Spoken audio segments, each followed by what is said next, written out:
What is up, true believers? It is I, Shane. I'm here to give you another Secret Invasion episode review. Today's episode is episode 4, Beloved, or Beloved, however you want to say it, but they say Beloved in the show. Before I go any further, please hit that like button, subscribe, and hit the notification bell to be notified of more videos just like this one. So, no, guy is not dead. Nah, it's the Fallout. Yeah, she apparently... And I'm glad they showed this as opposed to showing her just be like, I know how to work the controls, because heaven knows we need more people complaining about plot holes and things. She found the lady who is the one that built the machine, who was in the little rack things. Scanned her mind real quick. Okay, cool. Gave herself the super juice, and you see the extremist bullet hole. Boop. Bullets out. She's up. And she's alive. So, one fake out death. Probably would have preferred Maria Hill over her, but we're faced with a lot of fallout in this episode. Apparently, because I was so into the show, I didn't pay attention to the voice on the phone, but when they did the recap, it was a lot clearer. It was Rhodey. Rhodey is a Skrully. And if you look at the cast sheet, it does say, was it Gara or Grava? So I'm guessing that the Rhodey Skrull is Grava, which sounds like a female name, because we do see that individual shower, get out, and like wipe the screen after they turn into Rhodey, looking disgusted. First of all, don't look disgusted, turn into Don Cheadle, all right? Don't look disgusted, turn into us. Which now it all makes it kind of makes sense, although. See, first episode played it very well, where it's like, I can see Rhodey kind of being fed up and not want to do this, but at the same time, like I said in that first review, if they're that close, it is a bit odd, right? And we've been going back and forth of whether he is or isn't a Skrull. Yeah, he's the Skrull. So that is your superhero that is essentially a Skrull, just like in the comics, right? Although I don't know if Rhodey was a Skrull. I know Jarvis, the butler, was a Skrull, but neither here nor there. So it makes a lot of sense, because Grava being Rhodey is an asshole. Like Priscilla Fury, she's basically trying to convince the Skrull Rhodey to not go through with saying Nick Fury needs to die, which is not even a call from Gravik. It's a call. It's their own call. They decided to fire Fury because it didn't come from the president. It came from them, and they decided that he needs to be dealt with, because it seems like this person hates Fury. Actually, it seems like all of them hate Fury because he didn't keep his promise, right? But Priscilla, his wife, his Skrull wife, she still cares about him, insisting that this is not the same Nick Fury that was ferocious and all this other stuff. He's a broken man. He's broken. He's not just, but they said they don't care which one of them gets killed. So he said someone in their home is going to get a bullet. Like completely, just a complete asshole. As a matter of fact, when Fury breaks into their apartment or place, Fury is literally in this conversation telling them, I know you're a Skrull. Literally.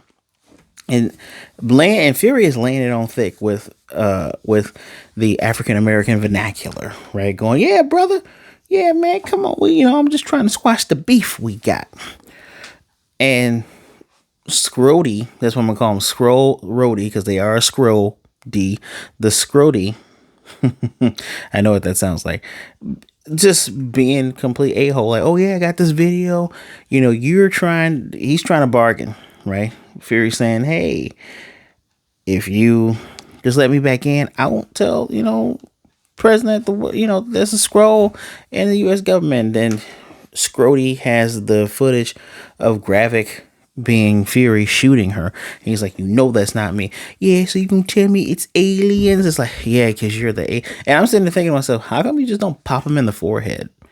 Well, needed Skrody to drink this expensive bourbon, old Pappy's bourbon, and there's a liquid tracer in there just to know where the drop for the president is going, right? And even the prez is going, Did you down half a bottle? Because telling when Scrody's telling the president how to deal with the Russians, basically telling him to be aggressive. Like the it's so out of left field. Even president's not that dumb. Like you think, and they're fooling him saying president doesn't know how to do this without me. Person can smell BS from a mile away. Even told Gravik which car the president was in, like a douchebag. So that's what's going on there. I cannot wait for Skrull Rhodey to get just please get rid of Skrull Rhodey. This episode was 38 minutes today. Another short one. So I'm trying to. I don't want this review to go as long as that. So we got Scrody out of the way, right? Let's talk about Priscilla and Nick's relationship. Or lack thereof, who knows? Because we do get a flash back into 2012 in France. And in 2012, it's when the Avengers first appear. And she's questioning, like, I wonder who brought them together. He's like, yeah, I wonder too. She's like, I might know that guy, because if it was this person, they're a righteous person that knows to do the right thing and knows and will always do the right thing. Basically saying, yeah, I know you got them together. And I'm glad you did, right? And while talking in this French cafe, she has a book of poems by Raymond Carver. And one of the poems that they focus on is Late Fragment, where it's a conversation between two people. And she has him read it as she reads it out loud. And it's literally the reason why it's her favorite poem. Because it's basically what she's going through, right? Did you get what you wanted from this life? I did.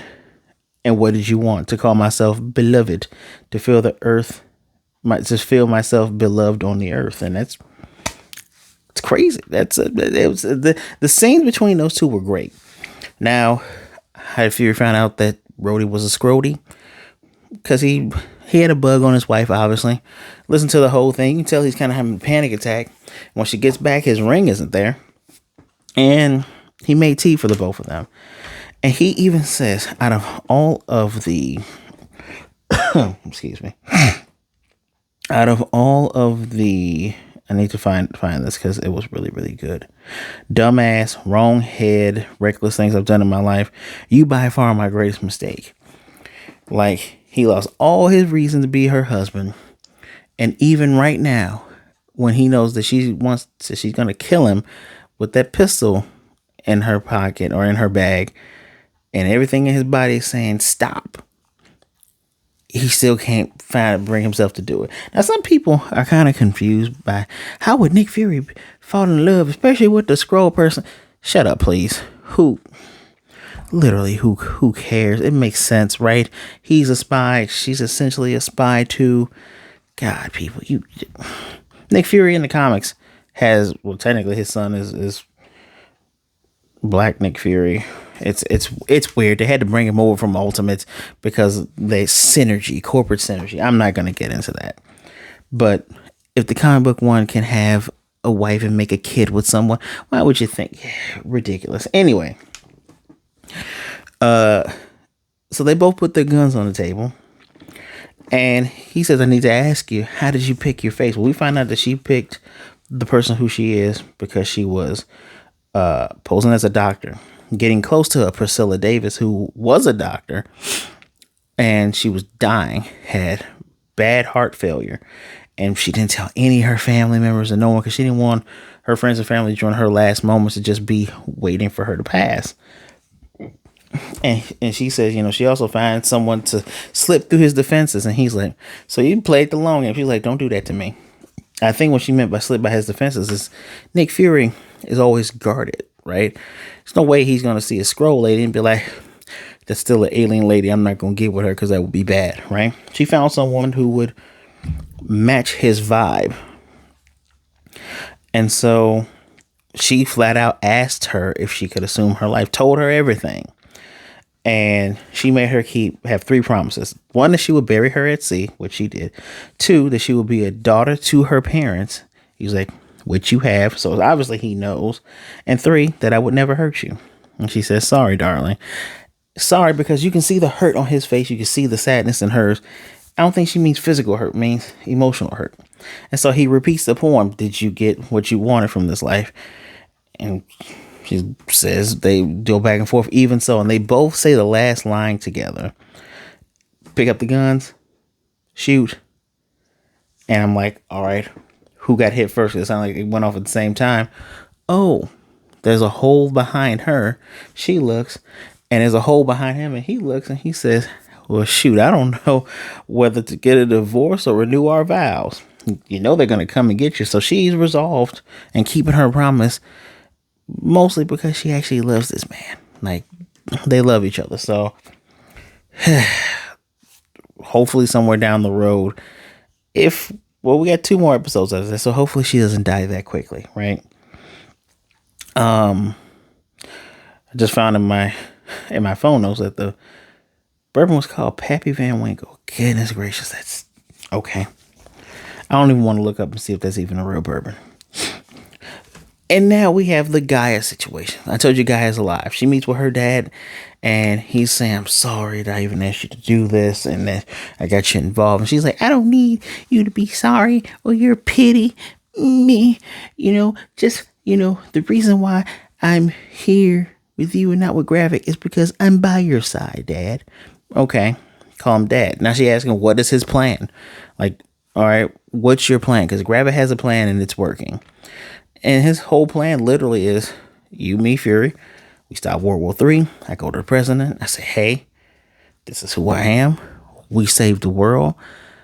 Make a bargain that I can have a place where all 1 million of the Skrulls can be. And then we'll be good. And she's going back and forth talking about the whole, don't you want to be comfortable in your own skin? Of course I do. But we're guests.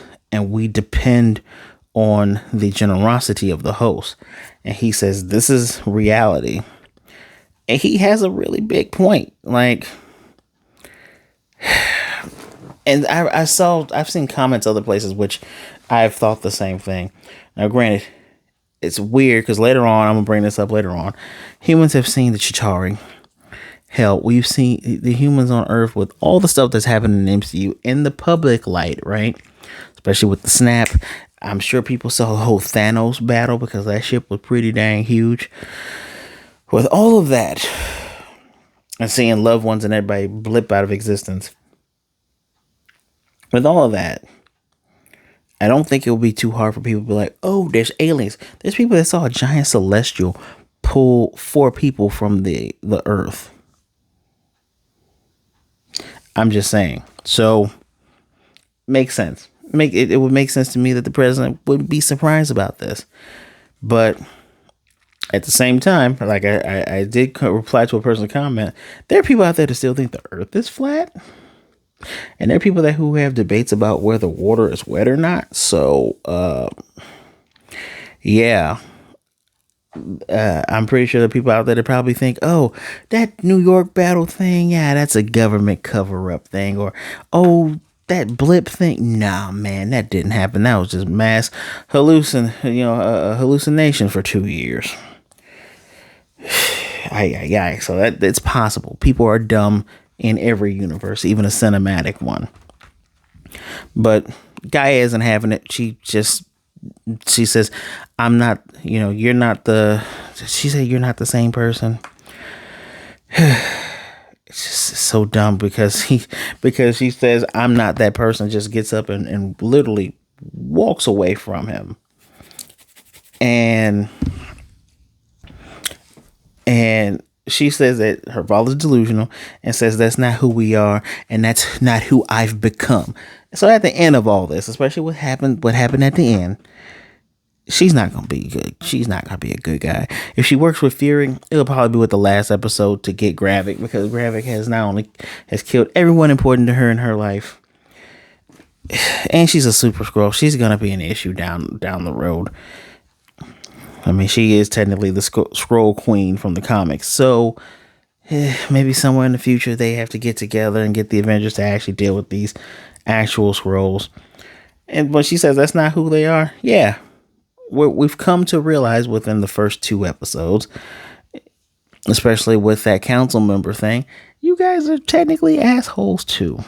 Maybe not as much as the Kree, or maybe you two are equal and Skrulls could imitate anybody, and that's what they did. They went off and tried to take over planets slowly. Maybe that's what you guys actually did. Maybe there were some people part of your race like your dad that said, hey, we should really just be cool. Right? But I don't know. Skrulls are really showing themselves. That's a good pun. But let's talk about this battle. So, Liquid Tracker, Fury, and Talos are tailing the president's detail. The plan is Gravik and his people posing as Russians because the president is in England to meet with the Russians, make it look like the Russians attack so we can have World War III. Stuff hits the fan. President's knocked out. Fury and Talos get there because they see the explosions. They get there. They do the defense thing. Backup comes. I think the English army backup comes because one guy had the Union flag on his Kevlar and stuff. They're there to back up Nick Fury, and they do a cool move where like it's fire team on two sides, letting them get through. They go get the president. Who is that? Pagan tells Gravik that Talos is there. They shoot, make some explosions. He's slowly transforming back into his normal self while trying to get the president out by hitting the window. And when one of the soldiers like, it's an alien, he's trying to get the president. Fury's like, he is with me. No. And they, Talos breaks it open, gets the president out. And then another soldier, the same soldier, comes over to get Talos because they said, all right, put the president here. No, I got my own ride. Because, hey, that Range Rover, that Land Rover, they had some weapons in the back. Literally like what was it? It looked like the gun that Tommy Lee Jones used in Men in Black. Just pow, just shot a helicopter down. The pump action was cool. And it turns out that it was Gravik pretending to be that soldier. So once Nick got the president to the car, he's like, let him go. Stabs. So I don't even know if he slits his throat, if he just stabs him in the heart. Kills Talos. Fury screams. Pop, pop, pop. Chunk of dude's face comes off. Then it forms right back, and Fury's just looking in horror and shock. Kind of wish Fury would have shot him when he shot Maria Hill, then you wouldn't have this situation. Just saying. And yeah, so Talos is dead in the street. But look, Nick has to decide getting the president out or getting his friend's body. And he picks to get the president out. What a shame. Going right back to Gravik wanted to make Fury pay, which is that's a lot of animosity for one dude, right? And I don't know, Gravik annoys me. That might be the point, right? I hate this villain that is so not even self-righteous. Just, oh yeah, I don't trust anybody, not even my own people. When Pagan tried to tell him that Gaia was the traitor, he's like, I took care of it. You didn't. She's alive. But all y'all hate Fury because he didn't find you a place. I think you guys hate Talos because Talos agreed to it. If we're going to be honest, you know whose fault is it? It technically is Talos' fault for this situation because didn't tell Fury they called 1 million creatures to this planet. And now they're going to essentially try to destroy it because they're fed up with waiting for their own planet and not owning up to the fact that they're probably part of the reason why they don't have their own planet. Not just because of the Kree, but because you guys were eager to go to battle. What a shame. The end of this, I'm calling it. Guy is gonna blame Fury for it. Even if she works with him towards the end, she's gonna be like, my mother died for you, and I lost my father, and you didn't fulfill it. It's because you didn't fulfill your promises. Blah, blah, blah, blah, blah, blah, blah. Pick a finger, Gaia. I'm sick of your whiny bullshit at this point. Goodness gracious. Oh, yeah. Talos does his super scroll powers too. He uses the Groot arm stretch thing to kind of, he doesn't really crush the soldier, he just squeezes them really hard, probably knocks them out and then throws them, which I would have thought, if I was a soldier that got pulled by a plant arm, I'd be like, there's an alien here. This is not the Russian. No, you get pulled and then squeezed. Okay. Some plot holes. But with all of this, still a good episode. Like, man, this acting is great. My annoyances just come from some of the characters. Like, I'm annoyed with basically I'm annoyed with the whiny kids. Gravik and Gaia. Priscilla Fury, she did her thing. Scrody, I can't wait. Hopefully Nick teams up with Olivia Colman's character Sonya. Hopefully we see her next week. And since we're getting to that end game, no pun intended. Which also brings another question. When the snap happened, why were any of the Skrulls snapped? There's a million of them there, and then there's others that are with the whoever what's his Skrull man's empire. You can't tell me all of that guy's Skrulls faded into dust and none of the ones on Earth did, right? Like, you can't tell me they're immune to that. There had to have been some of them that just got poofed away. I don't know. Just food for thought there. I'm giving this a 4 out of 5. Definitely not average. I know some people hate the shorter episodes. I kind of like that it's only 38 minutes, right? Because it gives me enough time to watch it, write down some more notes, think it over, and then be able to deliver this stuff to you guys, right? I like the 38-minute ones. I hope that last episode's an hour, though. Next week's episode can just give me 40 minutes. I'm good. Like 40 minutes of the show and like 2 minutes for your credits. I'll be okay. With it. 4 out of 5 for me. Please let me know what you think in the comment section down below. Please hit that like button. Don't forget to subscribe and hit that notification bell. Thank you for taking some time out to listen to me talk about Secret Invasion. Are you enjoying yourself so far? I'm enjoying the ride. You do a good job when I'm ready for the villains to get their comeuppance. It's part of it. You have done your job and they have acted very well. Though Gravik and Gaia are kids, they're still reminding me of Flag Smasher and her people. It's like, oh, you guys are young, you're really dumb, you're frustrated with how things are, and you think this is the only way to go about it, when you could literally try any other way, especially when you have a powerful ally. Now, the Gravik thing was probably going to happen a long time ago because he showed up evil. He showed up scarred and evil, and Gaia just turned into an a-hole. Just saying, Gaia, you turned into an a-hole.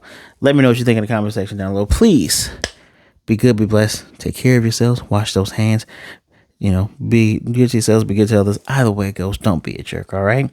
My social medias are right there at the bottom. Please feel free to give me a follow.